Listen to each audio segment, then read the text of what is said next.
Hello interwebs, welcome to Let's Fix Computers. I've got a Dell Inspiron 15 5000 series here with a broken hinge. And this one is a cautionary tale of why you must get this sorted before it gets this bad.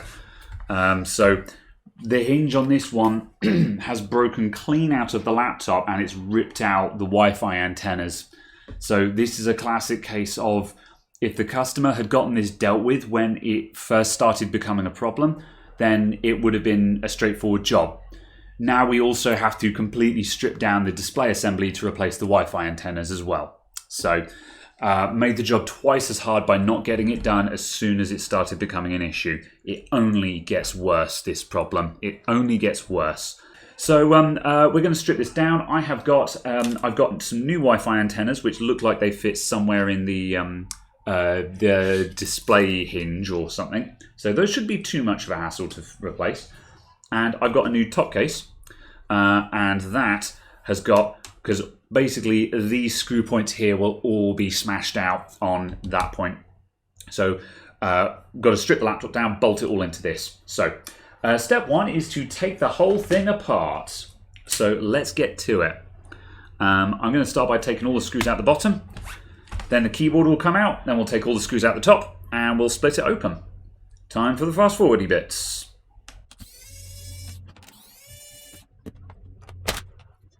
Oh, it's one of these. So this laptop is in a similar kind of style to how like a lot of ThinkPads work and stuff like that, where the bottom panel gives you access to quite a lot of the components, which is great for small-time upgrades. Like, you know, it makes the battery, the fan, the RAM, the drive really accessible. However, it just basically means that all of this has to be stripped out in order to take the case out. And this is actually worse for repair, in my opinion. It's easy for customer maintenance, but it makes repair a ball ache.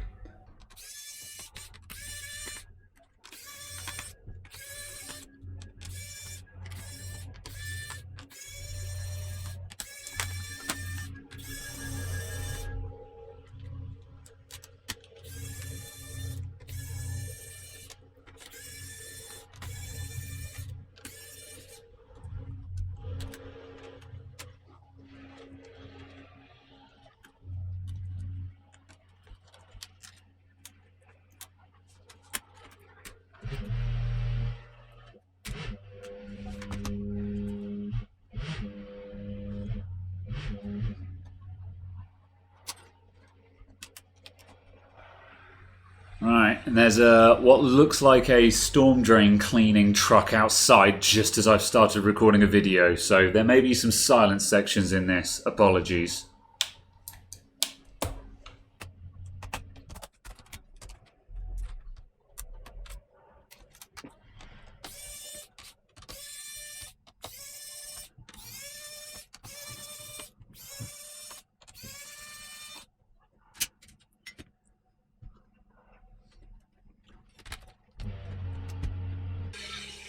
That pothole's been there for years.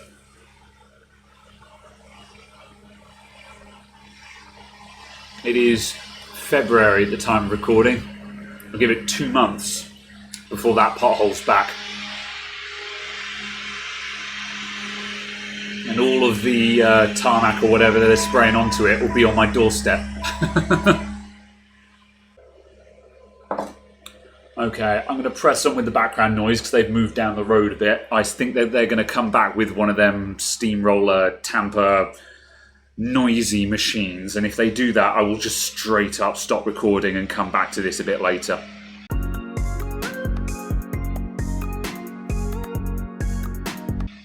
Okay, I've got all the screws out, so let's pry the cover off. This bottom part of the case will come off next, and then it should start coming apart like a normal laptop would.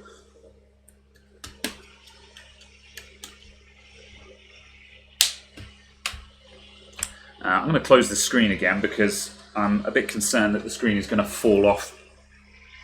There we go. I'll just get my prying tool into the edges and just start opening up gaps around the side. When you're prying like this, I'll see if I can give you a close-up while we're at it. So the game here, I'm using a metal prying tool, and metal prying tools are, they're much more powerful, but they're also a bit more dangerous because if you get it wrong, you just break stuff with them. So I don't recommend metal tools for learners. Learners should use plastic tools, which break really easily, but the tool breaks, not the device. Once you know your way around plastics better, you can go to metal tools, and at that point you can just go and just tear stuff apart. But at any rate, the game is, I'm not just forcing these open, I'm not just wrenching them apart, because that'll just snap the clips. You want to put the prying tool in, just find the bite point. So like there, you can see it doesn't want to go any further than that. So we go up to there, and we go in by just a few mil, and we just bend it this way and that. That's not doing anything for me. Okay, what about the other way? That's not doing anything for me either. Okay. Let's try going back down this direction. And I'm just looking for the angle that defeats the clip. The clip will only hold on in one direction. So you've just got to find out what direction the clip is gripping in.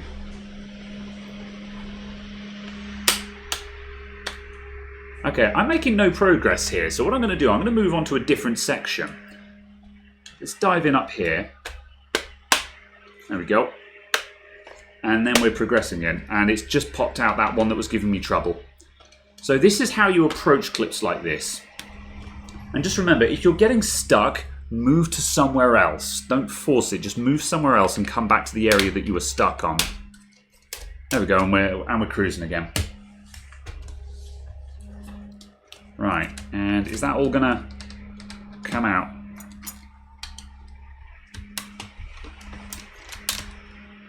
That feels like there's a screw there. I'm going to double check for screws.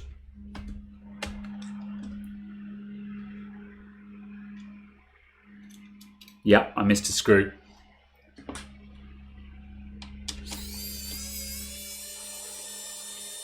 It's really hard to train people how to open up stuff like this. It really is just experience. If you're learning to take laptops apart, you're just getting into the repair business, I strongly recommend just getting hold of just old scrap laptops and just taking them apart and putting them back together again, because that gives you practice just with splitting plastic cases open. And then because it's an old non-runner laptop, you can just literally just try pulling it and seeing how much it will take without breaking. And as you experience, you will just slowly experience how far plastics will go before they will break. So like at the moment, I'm giving this a judicious pry, and I'm going to where I know the limit is, but something is still hanging on around here. Is it that screw? No, that's part of the heatsink. Something's holding on in the center there. I'm going to check for missed screws again. Little bastard. Underneath the ribbon cable. So you can see how I'll go in and I'll get judicious. I'll get sort of go, oh, are you coming out or not? But if it's not moving, back away and take another look. There we go.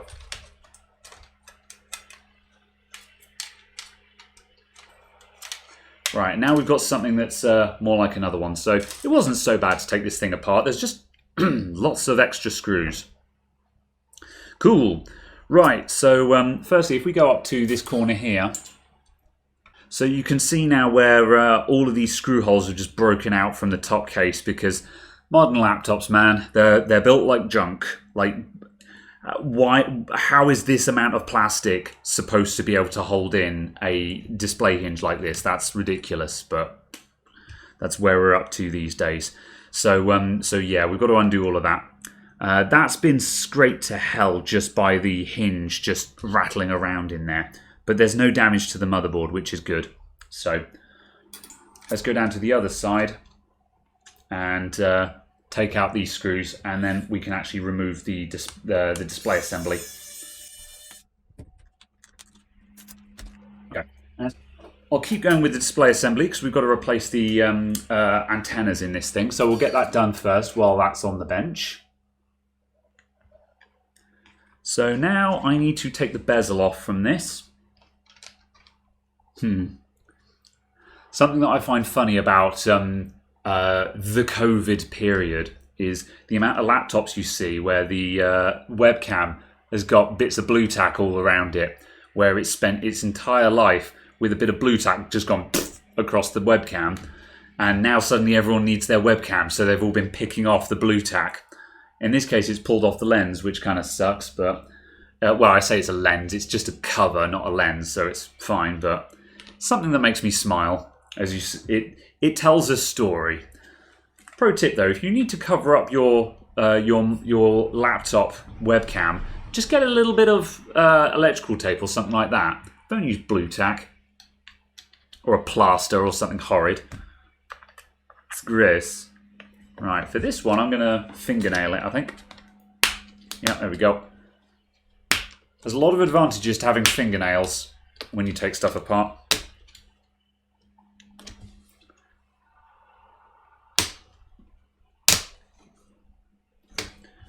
So with this one, again, experience will tell you how rough you can be with these. I'm twisting it this way and that way. And with each movement, you defeat another clip. Be careful when doing this. Less experienced hands will just snap the bezel. So again, this is a technique you can use when you're practiced. But once you are practiced, it's very fast. Cool, there's our antennas. Okay, can we get that out? No, we're going to have to undo the hinges there. That's fine, we can do this without doing a full strip, so that's all right.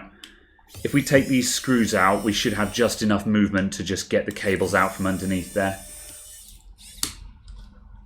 And we should go around all of these screws and make sure they're tight while we're here anyway, because these screws are another place that will come loose over time. And when these screws come loose, then the hinge will break at this point instead. Right, is that enough? No. There we go.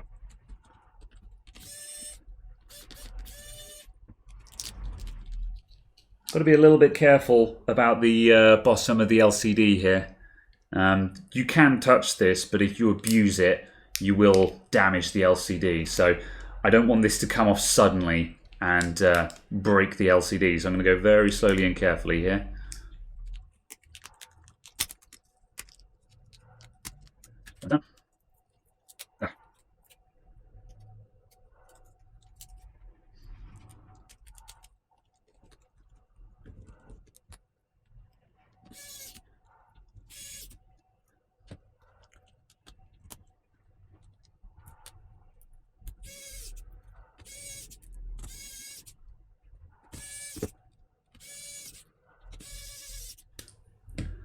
Okay, and big screwdriver. Give all of these just a slight tweak. Make sure they're biting. And other side. Just tweak all of these guys up as well. I shall torque them to spec. And by that I mean whatever I think they should be torqued to. And while I'm here, I'll just grab a toothbrush and just toothbrush out the actual hinges as well, just to get the dust out from there. And now, has this seized? That feels fine to me. These things are always very stiff. The other one, yeah, the other side feels to be in exactly the same condition. So, as I say, I don't think this is seized up at all. I think it was just fatigue on the plastic. I have had someone, a couple of people in the comments before have said, sort of, oh, you should loosen off the hinges and stuff like that. And I'm like, in my experience, that hasn't been necessary.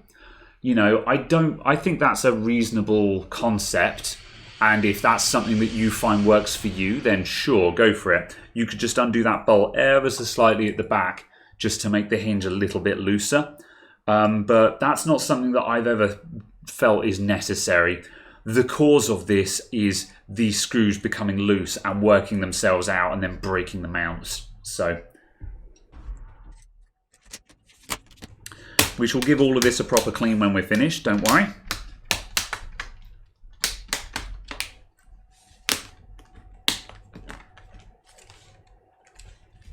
Right, that's our display assembly done. Right, time for body. Now, the new top case I've got has nothing in it.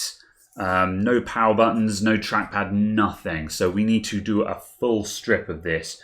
Everything that's not this metal backplate needs to come out. Let's go.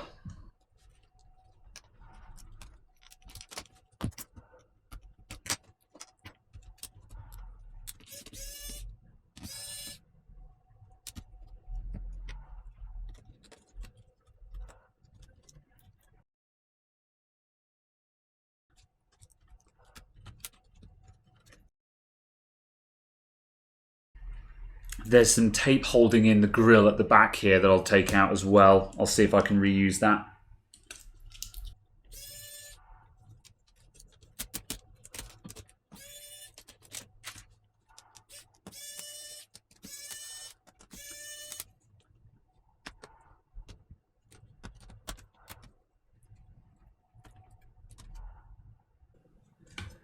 I think that's everything. That wasn't as much as I thought it was going to be.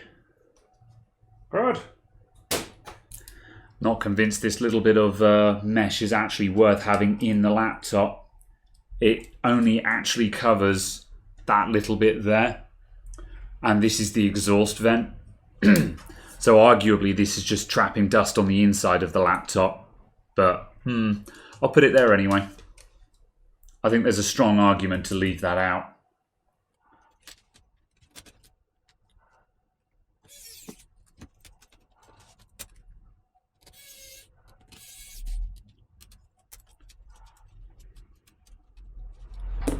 Before I put the trackpad in, I'm just going to run around the edges of it with a toothbrush just to get the dust and grime out.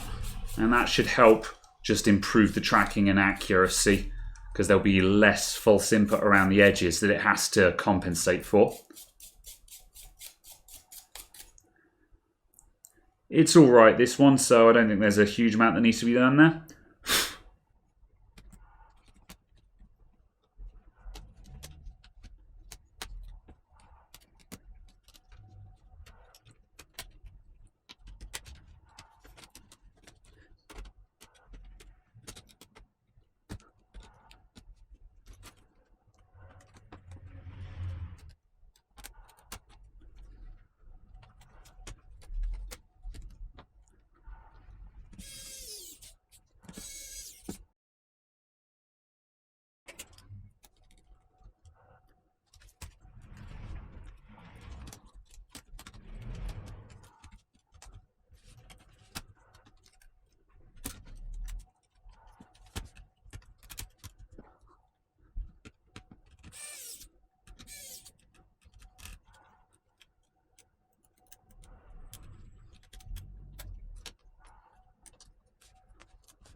Okay, we are ready for the bottom case. So we'll thread some wires through this. And then this laptop is going to start coming back together again.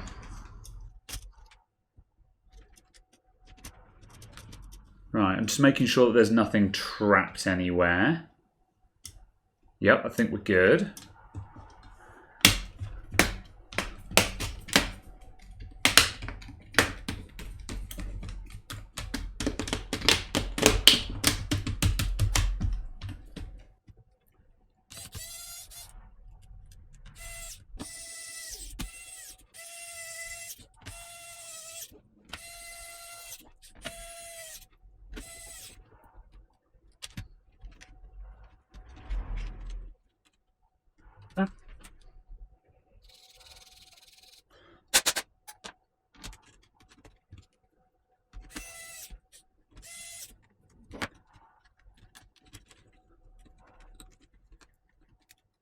Right, now I've just got to figure out what screws go where. So I shall put everything back in the laptop, and then it's just a matter of putting a screw in every hole that's visible, I think. Fit the hard drive. This thing wants an SSD, big time. I can see this laptop being back in for an SSD in the very near future. I might even try and upsell the customer on one after I'm done with this. When it goes to servicing, and I'll just say to the customer, hey, by the way, you still have a mechanical hard drive. This laptop would be way better with an SSD in it. Do you want me to do that while I have it? It'll cost this much more. You're paying my labor fee anyway, so while it's here,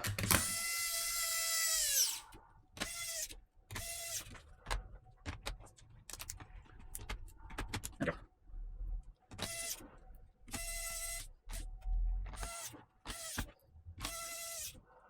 Okay.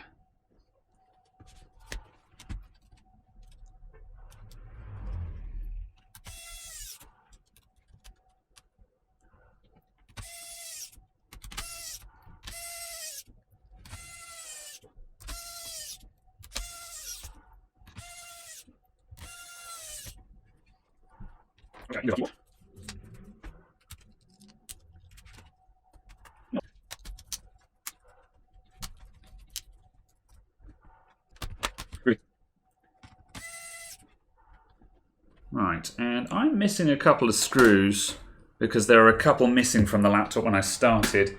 So I'm going to grab my, I'm going to dig into my screw tray. Dell screws. Screws are not manufacturer specific. However, you know, like these screws are all M2.5 by 7 as it's labeled on the chassis. However, manufacturers tend to have favorite screw sizes, so I sort out my screws by manufacturer. So then, you know, when I'm working on a Dell laptop, I go for the Dell screw tray, and most of these are all going to be M2.5. There are some other mixtures in there, but whatever. And the other thing, of course, is the other bit that varies is the style of the screw head. So it just means that I can make sure I'm using screws with the same kind of head as the ones that are all in there.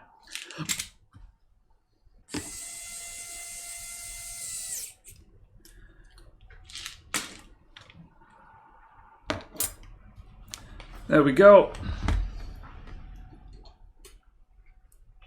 Ba-ba. Like I bought one. Good. Right, that needs a good clean. Let's make sure it turns on. Is the battery charged? The battery has some charge in it. As usual, I'm starting out with a spritz of ordinary window and glass cleaner. Store brand will do. And we're going to immediately wipe down the screen before it all runs down. Turn to the dry side of the cloth. Buff to a shine.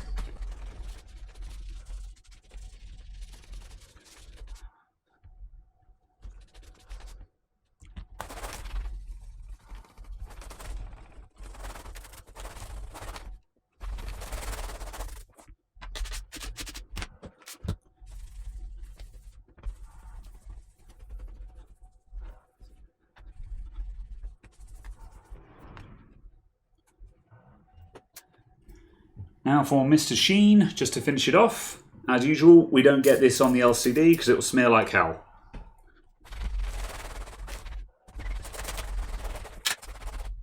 That's right.